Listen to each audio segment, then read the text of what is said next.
In a world of horror, countless hours of cinema, what is truly terrifying? What will keep the kids up at night? What scene can never be unseen? Join us as we watch everything horror and discover the 13 degrees of screams.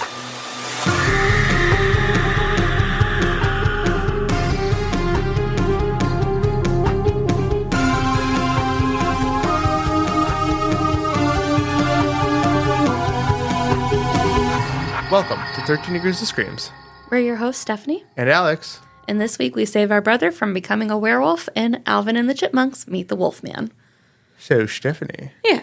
Have you watched Alvin and the Chipmunks Meet the Wolfman before we watched it for the podcast? Oh, probably like 100 dozen times. 100 dozen? Yeah. I really like this movie. I'm sorry. It's like 4 or 5 year olds, but I love this. I've watched it like not that many years ago. Honestly. For the first time? Not for the first time. no, that's like, the first time you saw it. I know, and now you've just been watching it every day since then. That's not untrue, but the songs are bops. I don't know. They are pretty fun. They are songs. They are good songs. They are songs. You're correct. They are a song. They are good songs. Anyway. Okay. But no, I used to watch this whenever it was on TV. It used to play on Disney XD and Cartoon Network sometimes, especially around Halloween. So good. I love this. Good. I love this movie. Really? I do. I specifically remember I used to go and visit my cousin from out of town. She lived like an hour away, so I'd see her on weekends sometimes. And funny enough, she had only seen Alvin and the Chipmunks Meet Frankenstein. Oh. And I knew the Wolfman version, and I was like, this version, I can tell you, is clearly superior. And even though I had only seen like maybe 15 minutes of the Frankenstein one, I was like, I know, Wolfman is better. Okay. You should watch it with me. And then we grabbed our Chex Mix, and we ate Chex Mix in my grandfather's bed while we watched Alvin and the Chipmunks, which is probably really bad because 7-year-olds eating Chex Mix in your bed probably leaves a lot of crumbs. Probably. I mean, doing that as an adult leaves a lot of crumbs. So I can only imagine a 7-year-old. Yeah, I guess that's true. But yes, very, very good movie. Excellent film. 10 out of 10. This is probably her favorite movie out of all the movies we've watched for the podcast. We are coming up on 100 movies. And my favorite. And this is her freaking favorite. Yeah. Out of our horror movie podcast. Uh-huh. Oh my God. I like the songs. They're so cute. I don't know. No, I don't know. It's just like nostalgia for me. No, that's 100% fair. You love Goosebumps this much. I do. You're right. Do you love Alvin and the Chipmunks a little? So, yeah, I do like Alvin and the Chipmunks. I like the cartoon. But I also really, really enjoy the live action movies that came out. Oh, really? Here's my problem with Alvin and the Chipmunks. Mm-hmm. These guys don't look like chipmunks. They just look like deformed kids. Mm-hmm. So that's kind of my problem. Let me show you the ones from today, like 2015, maybe current. They have new Alvin and the Chipmunks? Oh, it got worse. Okay. Like, these guys are cute and fluffy compared to what they look like 2015 and on. Okay. Well, you have to show me that. Yeah, I got some pictures. But I really like the movies that came out with their actual chipmunks. I like the first one. That was good, but I never saw the sequels. Yeah, so... The squeakquel. The squeakquel, they're so cute because they're actual chipmunks. So, I was never like a huge fan of Alvin and the Chipmunks growing up, but I had like seen them before. So, this was a fun little romp. I think because I have no nostalgia for it, it was fine for me. Oh, but, no. I don't know if I'd go back and be like, I need to watch this every year now. But it was fun. Like, I enjoyed it. Okay. Just to clarify, though, like, aside from, like, the live action in 2007 and this, I don't think I watched, like, any of the show or anything. It was just this movie, really, for me growing up, and I happened to see the 2007 live action at one point. Okay. And I like that. I think that they just played it on HBO a lot, so I think I ended up watching it a couple of times. Yeah, I saw it in theaters. I probably did, too, honestly. They had good songs like "Had a Bad Day, Take One Down." I do have a soft spot for like pitching up people's voices. Oh yeah. We have our friend Kat. In high school, I did like this interview for class. Oh, I know what you're talking about. And like I pitched up her voice and like edited it to make her sound so silly. And it's like my favorite thing I've ever done ever. It was just like a weird little interview of her, right? Yeah, I had to do it with theater and stuff like that. And then I just like edited all the silly parts out and pitched up her voice so she sounds like a chipmunk. And it is like probably one of my favorite videos I've ever made. So and just don't mention the fact that she sounds like that in the interview or anything. Yeah, no. Because you didn't know you were going to do that. Yeah. So just the chipmunks in general, I enjoy them. So yeah, this is a fun movie for a kid, obviously. Mm-hmm. It's a 1. It's a 1 on the scale. I know. Do we even have to do our little discussion at the end? Probably not. Were you scared? I put this as a 13. I was super scared. I'll never recover. I had no idea who the Wolfman was the whole time. Not an inkling. Even at the end, I wasn't sure. I was like, it could be a costume. Could be a red herring. Yeah. I'm still waiting for them to tell me. Poor Theodore, though. He's my favorite. Yeah. Cutie. But yeah, it was fun. It was fine. It was good. It was short, too. Oh, it was yeah. only like an hour and 15. And like half of that is music. Yeah. I mean, but they get a lot of story in for that small amount. I was like, oh, only a little over an hour? I was like, that doesn't seem right, but okay. Yeah, truth be told, I was kind of wondering where things were going for a second because I didn't expect Theodore to be the... Yeah. Oh, did you ever watch this as a kid or you just didn't remember? This is the first time I've ever seen this. Oh, really? Yeah, I've never seen this before. Okay. Well, you should have liked it more. Right now, yeah, currently. You should have been like, wow, this is adorable. I love it. Like, it was cute. But again, I think it's a little too kiddie for me. For me, okay. I'm sure I would have loved this as a child. Yeah. Because, I love Halloween type stuff. Mm-hmm. And like kid stuff. Like to your point, Goosebumps. Yes. Had I not watched Goosebumps as a kid, I don't know that I'd be into it as much. Fair, which is my opinion. Yeah. So, in any case, it is definitely good, and I think you should watch it with your child. If you have one, I think it's super appropriate, obviously. Or just watch it as a 31-year-old person. Watch it as a 31/32-year-old, and you're good to go. Just feel wholesome inside. Yeah, if you want to just not be an adult for an hour and 10 minutes. Yeah, it's fine. It's fine. It's fine. You really try to sell this. You know who hated this, though? Charlie. No. My dog. Your dog? My dog hated this. Mars specifically. Apollo couldn't give a shit. But Mars couldn't take them talking. Like, whenever they screamed or whenever they did any songs or something, he looked at the TV and he was like, no, they shouldn't be doing that. That's fair. He stood in the middle of the room looking at us like, make it stop. Like, at one point, I was like, oh, I mean, it's almost over. Yeah. Oh, right. Mars. Not a fan. Yeah. My poor baby. Are you ready for some movie background? Yeah. Alvin and the Chipmunks Meet the Wolfman is a 2000 American animated horror musical dark comedy film. I was like, dark. Produced by Bagdasarian Productions and Universal Cartoon Studios and based on characters from Alvin and the Chipmunks. I don't see the dark or horror, really. Because it takes place at night? Yeah. It's like physically dark. Not like tonally. Not a ton of daylight, so dark. Dark comedy. And honestly, I thought this was older than 2000. I thought so too. But yeah, I guess it came out in 2000. I would have been 7. Yeah, 7. So you were right on the money. Uh-huh. 7. I loved it. This is Stephanie's favorite movie of all time. At 7, I was like, this is high cinema, high art. Like, oh my God, fair enough. It is a second Alvin and the Chipmunks direct-to-video film following Alvin and the Chipmunks Meet Frankenstein, and the third of 3 Universal Cartoon Studios productions to be animated overseas by Tama Productions in Tokyo, Japan. This is a foreign film, technically. Yeah. Apparently. They should have added that to the whole dark horror comedy. Foreign. Just foreign. Add it up, man. Japanese film, dark comedy. What else could we throw in here? Did they say comedy? Action movie. Yeah, there's some action. Yeah. Action, for sure. Coming of age. Mystery. There's a mystery. Yes. You have no idea who that Wolfman is. It's thrilling in parts. Oh, yeah. Comedy. They say comedy. They do have comedy. So romance. There's a romance. There is? Yeah. At the end, everyone pairs off. And Theodore likes Eleanor. Okay, so what this really is a 2000 American animated horror, thriller, comedy, action, thriller, musical. Japanese film production. Yes. Okay, we Accurate. got it. We got all of it. So, funny enough, the only thing on Rotten Tomatoes was an audience score of 71%.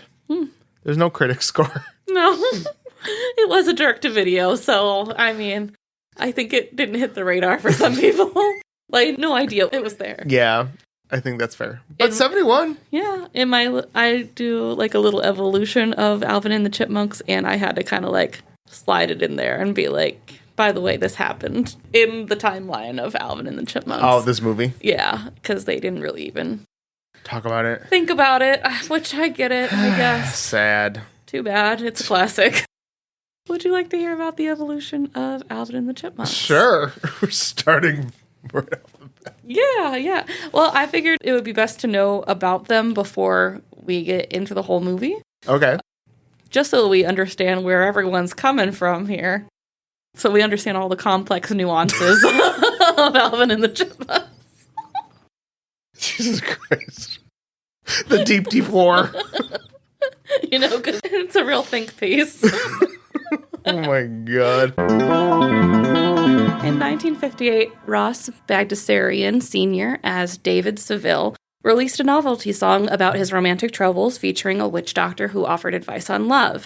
Using a tape recorder, Bagdasarian created a duet with himself, manipulating his voice to make the witch doctor sound high-pitched. The song, with its catchy, nonsensical lyrics, became a hit, topping the Billboard Hot 100 for 3 weeks. Although it doesn't mention chipmunks, it is often included in chipmunk compilations. The idea for the chipmunk characters came to him after seeing a chipmunk while driving in Sequoia National Park, leading him to use his voice pitching technique to create their voices. And I was like, just a random chipmunk in a park? Yeah, I guess so. He was very inspired. That chipmunk, specifically. Yeah. Their first hit, the chipmunk song, Christmas Don't Be Late, showcased the unique, high-pitched voices achieved by manipulating tape speed, which became a signature sound for the group. For some reason, I had an Alvin doll that was one of the ones that, like, you'd press their hands and they'd sing and do a little jig. Do a little jig. Yeah. Do a little jig. And he sang this song. I don't know why. I don't even know where it came from. Oh, okay. But I had this as a child. Interesting. Following the song's success, they were animated for the first time in The Alvin Show, which aired in 1961. The show introduced the characters Alvin, Simon, and Theodore, who were named as an inside joke after executives at Liberty Records. Alvin named after Al Bennett, Simon named after Simon Waronker, and Theodore as Ted Keep, along with their human guardian David Seville. In their early years, the Chipmunks had a more realistic animal appearance. However, as the franchise evolved, they became more anthropomorphized and cartoonish, standing about 3 feet tall. And I found like an old little poster I can send to you to post on social media. Okay. And it's literally just like a chipmunk in a sweater. Okay. I'll show you real quick for reference. So like here's one of like the first ones from like their little musical compilation CDs. That's better. I like those better. But then they got animated for that little show, and then they look like this. No. Alex doesn't like that at all. Theodore looks okay. They don't look like chipmunks. They don't. Let me see that one more time. No, that's skin tone, like but a white person. It is. I mean, some are better than others. Not all. Let me see more. What's a bad one? I don't know. I guess that looks better. What's the new one you were talking about? Oh, okay. The new one, terrifying. So there's like a new Alvin and the Chipmunks show, and that was from 2015. See, like they look even more like children, and I did see that. Okay, I hate it. Okay, yeah, because you can like barely tell that they're animals. Like in certain shots, I guess they have tails, but they look just as not animalistic as the other ones. I don't know. I think the live action ones looked good, and the cartoon from the movie we watched looked good.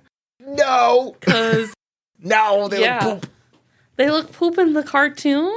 I mean, okay, that we watched for the movie. Not poop, maybe like a fart. They look like a fart. Oh, okay. They just look like kids. They're 3 feet. What kind of chipmunk is 3 feet tall? Yeah. Okay. Well, Charlie and Matt and I watched this together, and we were joking about, like, how do you go from being like, I'm going to adopt these baby chipmunks, and then, like, all of a sudden become a father to them because they became child-sized? I don't know. Like, how do you not have, like, neighbors, like, stopping you on the street? Like, what are you going to do about this chipmunk situation? Like, That's my son. What are you talking about? What do you want me to do with him? He's going to school. Like, what the hell? Right. Like, are you going to release them or what? Into the wild? He has to brush his teeth still. I know. Apparently, I guess, too, in the comics, they were left by their mother on Dave Seville's doorstep. So. I'm assuming the mother is also a chipmunk? She is a chipmunk, and she just, couldn't afford to take care of them after a harsh winter. It was similar, I guess, in the live-action one. Like, they said that their parents left them to join a commune, and they just, couldn't survive by themselves. Yeah, I mean, trying to get a job as a chipmunk probably wasn't super easy. Right. And then you get drawn into a cult. Oh, my God. This is dark. It is dark. Oh, dark comedy. The change in how they looked was made to appeal to both producers and fans. The 1980s saw the introduction of the Chipettes, female chipmunks who became integral to the storylines and expanded the franchise's appeal. After a period of relative dormancy following Bagdasarian Sr.'s death in 1972, leaving the franchise to his wife and children, his son Ross Bagdasarian Jr. and his wife Janice Carmen revived the franchise in the 80s. He became the complete owner when he bought the rights from his siblings in the mid-1990s. The husband and wife team lent their voices and talents to upcoming projects and these direct-to-video Halloween movies. Specifically. I'm familiar. With Ross Bagdasarian Jr. voicing Alvin, Simon, and Dave Seville, and Janice voicing Theodore Seville and the Chipettes, Brittany, Jeanette, and Eleanor. The new animated series, which ran from 1983 to 1990, featured updated character designs and modernized storylines. This era also included the release of popular albums like Chipmunk Punk, which showcased the Chipmunks performing contemporary music. I do not recall any of this. Well, we need to look it up. Mm-hmm. It's going to be your favorite album of all time. Yes. The Chipmunks made a significant leap into mainstream cinema with the release of the live-action CGI film Alvin and the Chipmunks in 2007. The film was a commercial success, leading to several sequels, including The Squeakquel, 2009, and Chipwrecked in 2011. These films introduced the Chipmunks to a new generation and revitalized interest in the franchise. In 2015, a new animated series titled Alvin and the Chipmunks premiered, featuring updated animation and storylines that resonate with contemporary audiences. This series continues to explore themes relevant to children today, ensuring the Chipmunks remain relevant in popular culture. The franchise has also expanded into various merchandise and video games, maintaining its status as a beloved brand. Per a Screen Rant article as late as 2021. Oh my God. According to a report from CNBC, Ross Bagdasarian Jr. and Janice Carmen are reportedly looking to sell the rights to the Alvin and the Chipmunks franchise and Bagdasarian Productions for $300 million. The report says they have had meetings with several buyers, including Viacom CBS, but no agreement on terms has been made. The husband and wife duo had previously looked to sell the company 4 years ago, but scrapped the decision. This would not be the first time Alvin and the Chipmunks had been acquired. In 1990, Universal acquired the rights for a brief period of time for the Halloween direct-to-video movies. Yes, I've heard of those. But lost the rights to the characters in 2002 for a breach of contract with Bagdasarian Productions. 20th Century Fox took over, and that's what led us to like the live-action movies that we have today. And even though, I mean, they grossed $1 billion at the box office worldwide. Holy shit. But there was poor reaction from critics and the actors involved, I guess. The actors hated it too? Yeah, they were like, no, not my chipmunks, I guess. Oh my God. So, yeah, just like a little brief history, right? Like, yeah, we're 24 minutes into that. Oh, yeah, you know, just the plot now. We're good. Yeah. Now that you had that very comprehensive, yeah, integral, now you understand all of it. This is very necessary. You understand all the lore. You're good. You ready for the plot? Oh, hell yeah. We start off with Alvin running from a werewolf in the woods, to which he wakes up screaming, and his brother Simon and Theodore point out he's been having a lot of nightmares due to his obsession with monsters. And I've included some fun facts to directly play into the thing. So this one is in the 1983 series. Alvin stated he was the oldest triplet born 5 minutes before Simon, but later on in the franchise, they are no longer considered triplets and each have their own separate birthdays, but appear to be around the same age. So they were triplets. They are not currently. Oh my gosh. Alvin argues that it's because of the creepy new neighbor, Mr. Talbot, and is convinced he's hiding something. So, fun fact about Mr. Talbot, Tim Curry was considered for the role originally, but Maurice LaMarche was chosen, known for voicing characters in Futurama, Zootopia, and Brain from Pinky and the Brain. Oh. Yeah. Pinky and the brain. The next day, the 3 chipmunks walk to school, and we learn that Theodore has a bully named Nathan, who's been taking his lunch every day and ordering him around at theater practice. Alvin and the Chipmunks are preparing for a theatrical production of Dr. Jekyll and Mr. Hyde at school alongside their girl counterparts, the Chipettes, Brittany, Jeanette, and Eleanor. So I have another little fun fact here to interject. And I promise I'll slow down a little bit. No, you're good. Neither Alvin, Simon, or Theodore had colored eyes in the previous film, Alvin and the Chipmunks Meet Frankenstein. So they have colored irises. And if you look at the poster for Alvin and the Chipmunks Meet Frankenstein, they have just black marble eyes or whatever. Oh. Yeah. They're like, they need eyeball colors now. They do. We should personalize them now. They have different color shirts. Yeah. We know who they are. Exactly. It's fine. The one has glasses is great. Yeah, we can tell them apart. Alvin has landed the role of Dr. Jekyll and Mr. Hyde and gets carried away mixing chemicals in a toy chemistry set, causing an explosion at the school. What kind of toy? I know. I was chemistry like, a full set explosion. That's literally causing a mushroom cloud over the school. For the school. Yes. What is happening? Since Alvin is often accusing the neighborhood of being monsters, just recently sent all of the chipmunks home screaming after being spooked walking home, Dave decides to put his footy. Dave decides to put his footy down. Oh my God. It stays. That was a typo, but anyway, Dave decides to put his footy down, confiscating his monster stuff, and has the director, Mr. Rochelle, demote him to the butler in the school play. Funny thing about Mr. Rochelle, he and the man that played Mr. Talbot, Maurice LaMarche, and Mr. Rochelle is played by Rob Paulson, had previously worked together because Paulson is Pinky from Pinky and the Brain. Oh my God. Yeah, so he's the school director guy. Wow. Yeah. Mr. Rochelle. Oh my God. He about has it throughout this whole movie. He is a very stereotypical flamboyant director, yes. Man, if you know what I'm saying. Charlie and Matt was like, somebody hated a theater director really badly and created this man. I liked his character. I don't care. He was funny. I like the espresso machine he brought. That seemed pretty on point. Yeah. Principal Milliken, a 31-year-old preparing to retire because of Alvin's constant mischief. And I was like, girl, I understand. She looks way older than 31. Yes. She's younger than me. She agrees that's best and suggests Simon take over as Dr. Jekyll so Theodore can play Mr. Hyde to boost his self-esteem. Meanwhile, at home, Simon searches their room for any leftover monster toys, right as Alvin receives a monster book of monster facts in the mail and hides it from him. Alvin convinces him to help him investigate Mr. Talbot, agreeing that if Alvin's proven wrong, he'll give up his obsession with monsters. And they play the monks on a mission, we'll keep on searching. Monks on a mission, looking for a day or moonlight. Something like that. It's pretty good. Something like that. As you recite the entirety. You know, just a little ditty. Yeah, just a little. Just a little snippet. I don't like it that much. We're going to drive home after this, and it's going to be on your phone. Yeah, maybe.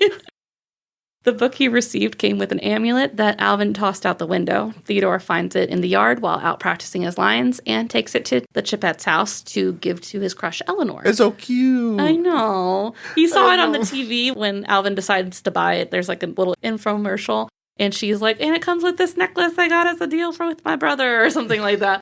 And he was like, oh, that's so pretty. I give it to Eleanor. I was like, oh. It's so cute. Theodore has the ladies in mind. Everyone else is like, you know, whatever. We're all 9. But Theodore's like, I'm going to get something for my lady. Good for him. My lady friend. Yeah. Later that evening, Theodore comes home crying because he's been bitten by a large dog. The next day at school, he nails his impression of Mr. Hyde, which he had been previously struggling with, to the fellow students and staff's surprise. That night, and for several nights following, Theodore transforms into a werewolf puppy, and his personality changes into that of a bully during the day. So this is a chipmunk-wolf hybrid at this point. And he grows like a little cute little beard around his face, and he's just walking around like a little doggy. Walking around like a little doggy. Like a little doggy. And I like the Monster Out and You song the best out of the 3 songs that we play in the song. Sing it. Okay. Hey, what's up with you? What should we do? Little brother, Mr. Hyde. How come you're howling at the moon tonight? We don't know what you're going through. We just hope you're gonna be alright. Now, brother, tell us, what do we do now that the monster is out in you, in you, in you? Hey. Yeah, I did it. I found it. Realizing that their brother has been cursed, Alvin and Simon research a cure for Theodore and intend to save him and the play before Dave finds out. And I was like, I feel like we could tell Dave. Yeah. I don't see what's hurting that. Yeah, right? It's not like they did it. Yeah, right, exactly. Like, this is the one time we could probably, like, hey, we're going through something. We need some help. It's not our fault. Yeah, we didn't do this. Finding no solutions, they decide to visit Madame Rhea, the woman that sold Alvin the monster book of monster facts, to ask for advice. She claims that Theodore changes every night because he's closer to the primitive animal state as a chipmunk. She warns that even though he's acting like a puppy now, the power of the werewolf can overcome the sweetest of creatures and turn them deadly. At first, Madame Rhea recommends shooting him with a silver bullet. Fair. But since they want him to remain alive, she suggests hitting him with something silver before the next moon. Otherwise, the transformation to a full-fledged werewolf will be complete. Alvin knows that Mr. Talbot carries a silver cane, so he steals it from his porch. When he immediately hits Theodore with it, Theodore is not cured and angrily snaps the cane in two. It didn't work. No. On the opening night of the play, Dave attempts to apologize to Mr. Talbot on Alvin's behalf for taking his cane. During their conversation, an upset Mr. Talbot explains that the cane is a family heirloom, with the handle being crafted out of the silver bullets that were shot at his grandfather by angry villagers and transformed into a werewolf by looking into the full moon. Frightened Dave realizes that Alvin was right all along about Mr. Talbot and takes off for the school to warn the children. Gotta listen to your chipmunk child. Yeah. I mean, your child is a chipmunk. Weirder things have happened, including that. To be fair, though, Simon does read off like a whole list of neighbors, and like everyone he's claimed as some sort of monster. He's probably right. He might be. They probably are all monsters. But then he was like, everyone, well, except Dave, and he was like, that would be the perfect cover. Yeah. However, in his urgency to get away, he knocks himself out after running into a pole. At the school, Theodore makes his full transformation into a werewolf and chases after Eleanor, while the rest of the students and chipmunks are forced to improvise the whole show. It's bananas what's going on stage, honestly. Bananas. The poor director's having a heart attack. Yeah. He's just like, I'm finished. But at one point he was like, I remember like the first time I joined the theater, and he was like, I think it's been about 6 months now. And I was like, you have nothing riding on this then. Just let it be a kid's show. Yeah, right? Kid shows are always like this. I don't know, man. That was, if anything, it was better. I guess. To be able to improvise. Yeah, I guess all of that. True. I guess that's true. The audience loved it. Oh, yeah, for sure. He corners her in the rafters, about to attack, but when the moon's light reflects in the amulet he gave her, he remembers his feelings for her and runs away. Aww. Yeah. It's so cute. It is so cute. Eleanor follows after Theodore, wanting to help him, only to be almost attacked by Mr. Talbot, but Theodore intervenes. Mr. Talbot and Theodore fight, but Theodore bites Mr. Talbot, turning them both back to their original forms. Simon explains to everyone that the bite cured them because Mr. Talbot bit Theodore, originally changing him into a werewolf, and when Theodore bit him back, it caused the reverse effect. Okay. I was like, well, that was a nice clause in that contract. Is that how that normally works with werewolves? I don't think so. I think that would just be extra bites for just bonus points. Oh, okay. The audience gives a standing ovation, easily impressed by the improvised show and a werewolf transformation. The effects were just perfect. Yes. At the wrap party, they find out Mr. Talbot will succeed Milliken as the new school principal while she takes on a less stressful job. And she's like driving nitrogen over bridges or something. Is that what she said? Yeah, trucks full of nitrogen, liquid nitrogen over bridges or something. Okay. Mm-hmm. Yeah, I was like, oh, That's so oddly specific. It is. And then they sing, everything's going to be all right. And it's cute. Everything's gonna be all right. Don't you be afraid when things go bump in the night. Get closer to me and baby, hold on tight. 'Cause everything's gonna be all right. Okay, I'll stop now. Is there more to it? There is more, but I won't sing the whole thing. Keep going. No, we got time. Come on.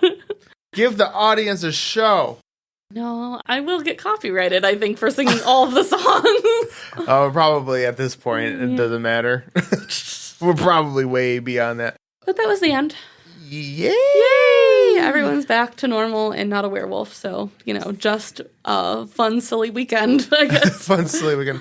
I feel like they should have raised the stakes. Someone should have died. Someone should have died. Yeah. I would have made it a dark comedy then. Yeah. They should. The chipmunks solving a murder. Who do you think, Simon? If one that had to die, it has to be Simon. Oh, we're going to kill off a chipmunk. That's the main character. Yeah. No, Alvin's the main character. You should have killed off the principal. That would make more sense. Like that's a character that's not like stakes. Well, but a character that's not like dependent on the franchise continuing, but a character we've met previously. So if Simon dies, just pick one of the Chipettes. There you go. I guess so. Alvin, Brittany, and Theodore. And I mean, technically, they do all sound the same. Yeah, you wouldn't know. Yeah. So I don't know. I feel like there should have been a murder, a death. A little bit of gore. Yeah, maybe. Maybe some goop. No, you wouldn't like it no anymore. Goops. No. No goops. Honestly, you probably like this the best because no goops. That's fair. Yeah. There's not a goop in sight. No, it's very, very clean. Yeah. So I know we kind of already talked about a rating at the beginning. It's a 1. Yeah. So this is there was no debating. No, this is appropriate for anybody. Anyone cautious. Yes. You could show this to a 2-year-old and they would not be scared. No. Well, no. No, they'll be fine. I don't know. They're just scary werewolf. He goes, grr. He does go, grr, really, and then that's about it. Yeah. There's some danger involved. Yeah. There's... Grr. Yeah. No, anyone can watch this movie. Yeah. So...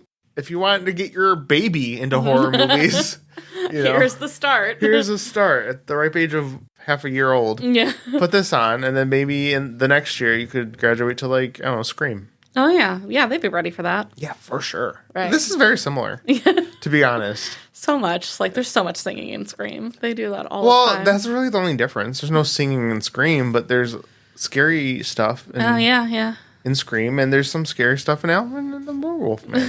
There's some scary stuff in Alvin and the Wolfman. He goes grr. He does. That's scary. Okay. And then teens are being brutally murdered. That's scary. Yeah. They're almost the same thing. Almost exactly the same.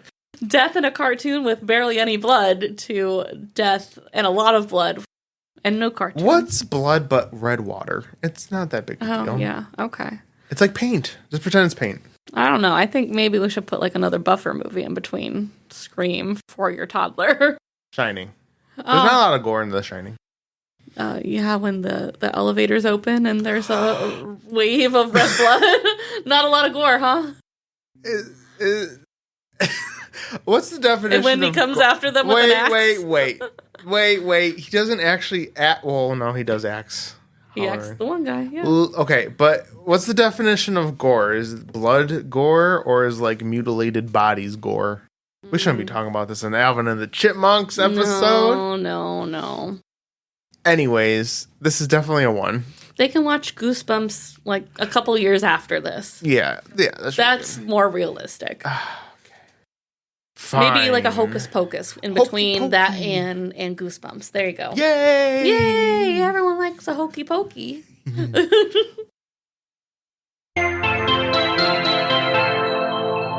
Thank you for listening. If you enjoy the show and listen on Apple Podcasts or Spotify, giving us a 5-star rating is super helpful, and we will always appreciate it. You can follow us on social media at 13 Degrees of Screams. This has been 13 Degrees of Screams, and we will see you next week. I hope you are all big fans of Alvin and the Chipmunks now.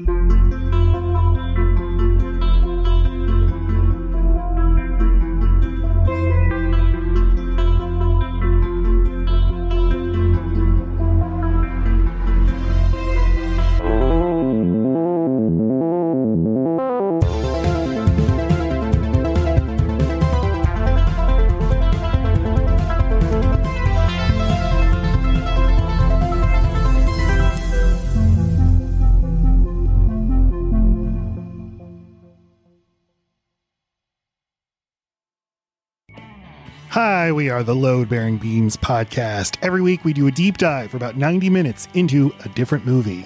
We take turns every week picking a movie that's important to us and maybe the other person has not seen. So we deal with nostalgia and we are defensive of our movie usually, but we're there to defend it. We look into its history, its director, the writer. We go way in depth in the movie itself and come up with our own theories and insights.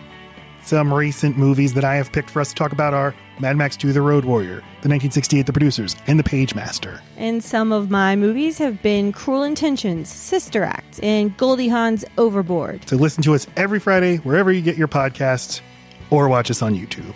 Hey, I love you. Goodbye.